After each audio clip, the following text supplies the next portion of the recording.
মহারাষ্ট্রের ঔরঙ্গাবাদ শহরে অজন্তা গুহা অবস্থিত। এখানে ৩০টি গুহা আছে। ৪৬৬ সালে অজন্তার কাজ শুরু হয়েছিল। রাজা হরি সেনের প্রধানমন্ত্রী বরাহদেব প্রথম গুহার কাজ শুরু করেছিলেন। ১৯৮৩ সালে এই গুহাটি ওয়ার্ল্ড হেরিটেজ রূপে বিখ্যাত হয়েছে। গুহার ১০ নম্বর হলে আছে বুদ্ধিস্টদের প্রার্থনা হল। গুহার ১ নম্বর হলে বুদ্ধের জীবনী উল্লেখ করা হয়েছে। এই গুহাটি হরি সেনের তৈরি করেছিলেন। ১৫ নম্বর গুহা হরি সেনার প্রধানমন্ত্রী বরাহদেব তৈরি করেছিলেন। এই গুহার ভিতর কুণ্ডলীর নাগরাজ স্থাপিত হয়েছে এবং বাহিরের দিকে ২টি হাতি বানানো হয়েছে। ১৬ নম্বর গুহার মধ্যে জাতকতার ছবি আছে।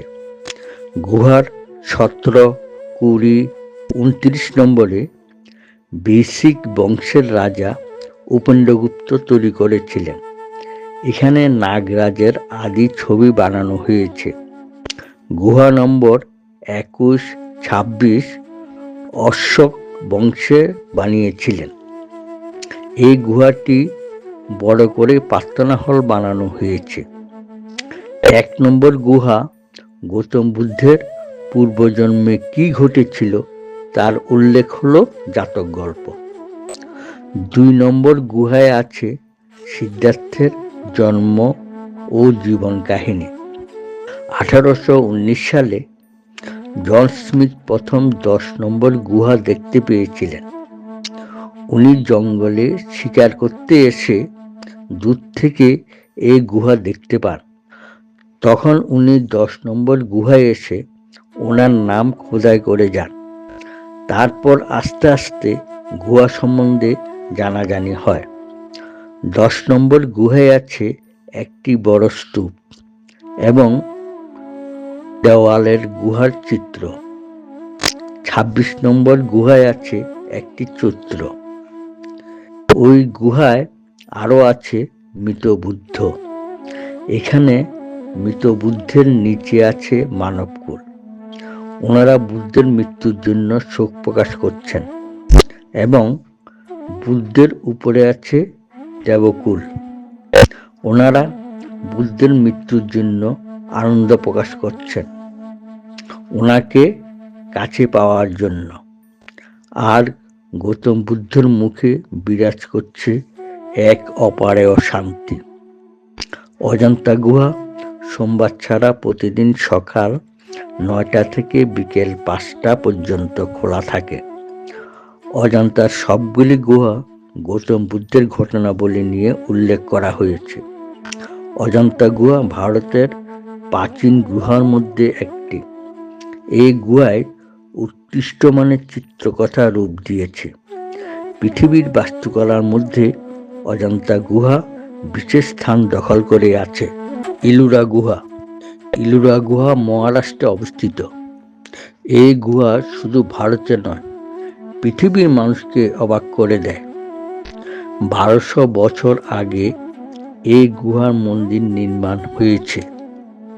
এই মন্দিরের নির্মাণ কৌশল এত উন্নত যে শ্রেণী হাতুড়ি দিয়ে ৩০ লক্ষ কিউবিক ফুট পাথর কাটা পৃথিবীর মানুষকে অবাক করে দেয়।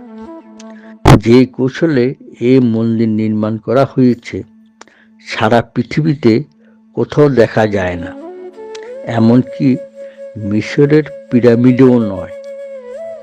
মহারাষ্ট্রের ঔরঙ্গাবাদে অবস্থিত ইলোরা গুহা, এটি ওয়ার্ল্ড হেরিটেজ রূপে বিখ্যাত। এখানে ৩৪টি গুহা আছে। তার মধ্যে ১৬ নম্বর গুহাটি হল কৈলাস গুহা। এই গুহাটি সবাইকে অবাক করে দেয়। কৈলাস মন্দিরটি অন্যান্য গুহা থেকে সম্পূর্ণ আলাদা। পৃথিবীতে এই মন্দিরের জুড়ি পাওয়া খুব ভার। এই মন্দিরের উপর থেকে পাথর কাটতে কাটতে নিচের দিকে নামা হয়েছে। মাঝখানে বিরাট এক আয়তাকার পাথরের চারিদিকে 10 ফুট গভীর করে গর্তকার হয়েছে। তারপর যে পাথরের টুকরো রয়েছে তাকে কেটে কেটে করা হয়েছে মন্দির। পাথরের উপর থেকে কেটে কেটে নিচের অংশ পর্যন্ত পাথর ফেলে দেওয়া হয়েছে। 110 ফুট গভীর করে পাথরের কাটা হয়েছে। তার আয়তন 30 লক্ষ কিউবিক ফিট। কৈলাস মন্দির নির্মাণ হয়েছে রাজপুত রাজা প্রথম কৃষ্ণের সময়ে। উনি 756 থেকে 773 খ্রিস্টাব্দ পর্যন্ত 18 বছর রাজত্ব করেছিলেন। এই 18 বছর রাজত্বে 30 লক্ষ কিউবিক ফুট পাথর কাটা হয়েছিল। 1 কিউবিক পাথরের ওজন 100 কেজি ধরা হলে 30 লক্ষ কিউবিক ফুট পাথরের ওজন 3 লক্ষ টন। তাহলে 1 বছরে 16,000 টন পাথর কাটা হয়েছে। সেইরূপ প্রতিদিন 44 টন পাথর কাটা হয়েছে।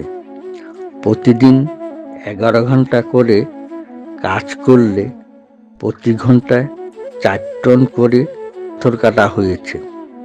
তাও আবার কাটা হয়েছিল 1200 বছর আগে শুধুমাত্র শ্রেণী আর হাতুড়ি দিয়ে, নাকি উন্নত যন্ত্রের সাহায্যে নেওয়া হয়েছিল।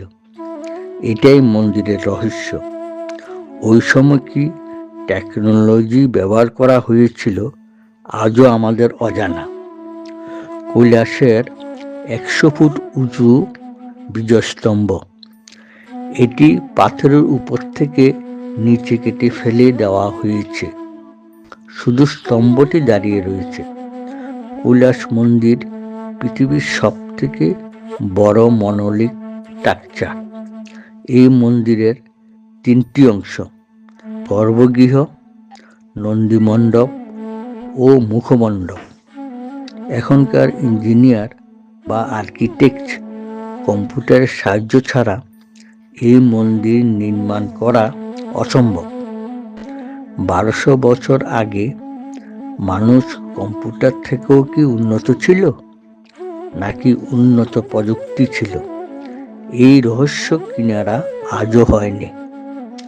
ভারতের 12টি জ্যোতির্লিঙ্গের মধ্যে মহারাষ্ট্রের 3টি জ্যোতির্লিঙ্গ আছে। এগুলি হল ঘৃষ্ণেশ্বর জ্যোতির্লিঙ্গ, ত্রম্বকেশ্বর জ্যোতির্লিঙ্গ, ভীমাশঙ্কর জ্যোতির্লিঙ্গ। ঘৃষ্ণেশ্বর জ্যোতির্লিঙ্গ।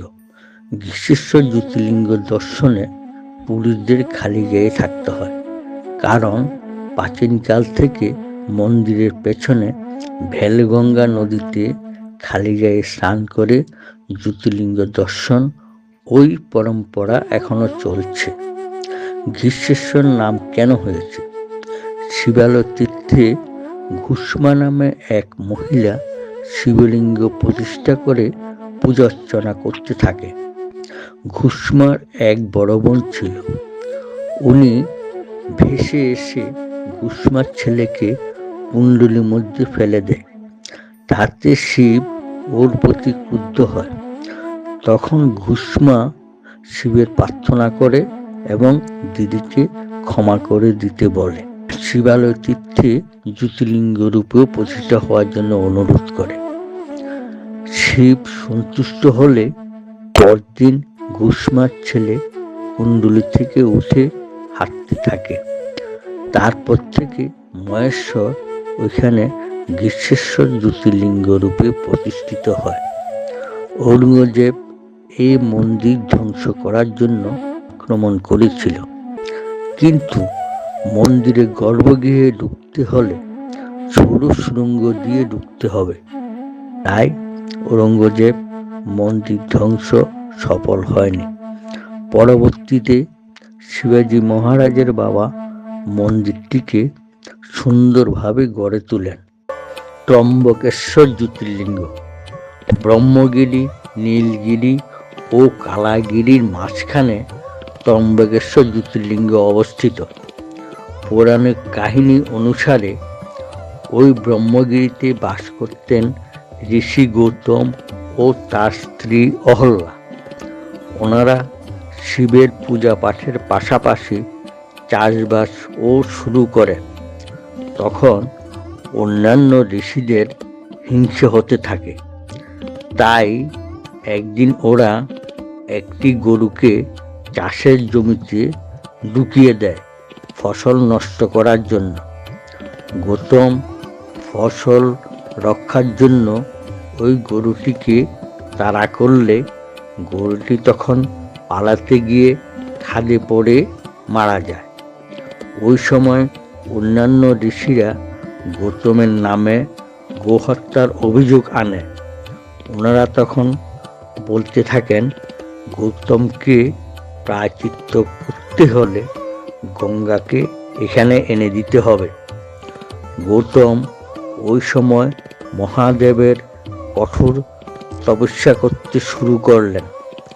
মহাদেব গৌতমের তপস্যায় সন্তুষ্ট হলে ওকে বর চাইতে বলেন। গৌতম তখন বলেন, মা গঙ্গাকে এখানে এনে দিতে হবে। মহাদেব রাজি হয়ে গঙ্গাকে বললেন এই পর্বতে আসার জন্য। গঙ্গামা বললেন, আপনি এখানে আসলে তারপর আমি আসব। সেই রূপ মহাদেব ওইখানে ত্রম্বকেশ্বর জ্যোতির্লিঙ্গ হিসেবে প্রতিষ্ঠিত হলেন এবং গঙ্গামাও তার উপর দিয়ে বয়ে যাচ্ছেন।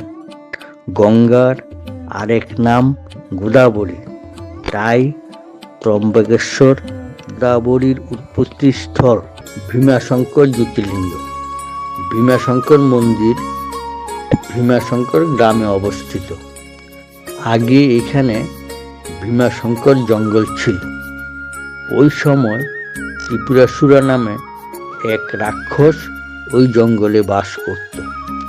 তিনি ভগবান শিবকে সন্তুষ্ট করার জন্য গভীর তপস্যায় বসেন। ওনার তপস্যায় সন্তুষ্ট হয়ে শিব ওনাকে বর চাইতে বললেন। তখন ত্রিপুরাসুরা রাক্ষস বলেন, এই জঙ্গলে যেন আমি স্বাধীনভাবে থাকতে পারি। শিব বললেন, বেশ ভালো, তুমি এই জঙ্গলে স্বাধীনভাবে থাকতে পারবে, কিন্তু গ্রামের আশেপাশের লোকজনের কোনো ক্ষতি করতে পারবে না। ওনারাও ভালোভাবে গ্রামে বাস করবে। ত্রিপুরাসুরা রাক্ষস তা মেনে নেয়। পরবর্তীতে ত্রিপুরাসুরার রং বদলাতে থাকে। সে গ্রামের মানুষের উপর অত্যাচার আস্তে আস্তে বাড়তে থাকে। অত্যাচার অত্যধিক হওয়ায় দেবতারা শিবের শরণাপন্ন হয়। ব্রহ্মা বিষ্ণু শিবকে বলেন, ত্রিপুরাসুরার অত্যাচারে গ্রামের মানুষ থাকতে পারছে না, আপনি এর একটি ব্যবস্থা করুন। শিব ক্রুদ্ধ হয়ে রাক্ষসকে বলল, তুমি এখানে থাকতে পারবে না, আমি এই জায়গায় বিরাজমান হব। ওই সময় থেকে শিব ভীমাশঙ্কর জ্যোতির্লিঙ্গ রূপে প্রতিষ্ঠিত হয়েছে। এখানে 3 বার আরতি হয়, 12টা, 3টা এবং সন্ধ্যে 7:30টা। প্রচুর দর্শনার্থী লাইন দিয়ে শিবলিঙ্গের দর্শন ও পূজা অর্চনা করে। মহারাষ্ট্রে সিঙ্গাপুরে একটি শনি মন্দির আছে। এই মন্দির খুবই জাগ্রত। ভারতের বিভিন্ন প্রান্ত থেকে প্রচুর দর্শনার্থী এই মন্দির মঙ্গল কামনার জন্য আসেন।